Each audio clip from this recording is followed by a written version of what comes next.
បាទសួស្តីបងប្អូនទាំងអស់គ្នាថ្ងៃនេះចង់ណែនាំបងប្អូនទាំងអស់គ្នាប្រភេទស្នាក់នៅបាទមួយឡើងស្អាតមែនតើបងប្អូនបាទ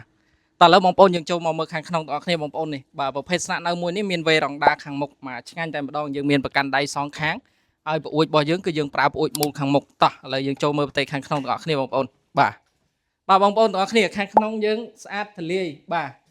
យើងមានរៀបចំប្រព័ន្ធភ្លើងមកសេតជូនបងប្អូនតែម្ដងហើយសម្រាប់ប្អួយ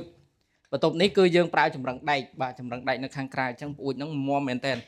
បាទហើយបន្ទប់នេះដែរគឺយើងមានបន្ទប់ទឹកបងប្អូននេះយើងមានបន្ទប់ទឹកមួយនៅខាងក្នុងនឹងជាប់គ្នាតែម្ដងបាទអញ្ចឹងអ្វីដែលសំខាន់បងប្អូននៅខាងក្រៅនោះបាទយើងមានទ្វារចេញទៅក្រោយមួយតោះបងប្អូនមកមើលខាងនេះបាទអញ្ចឹងសម្រាប់បន្ទប់នេះដែរគឺយើងមានចក្រានបាយបាទចក្រានបាយរបស់យើងស្អាតហើយយើងមានស៊ីងយើងមានធ្នើសម្រាប់ដាក់ចានដាក់ឆ្នាំងអីមកអែមបាទហើយអ្វីដែលពិសេសគឺនេះ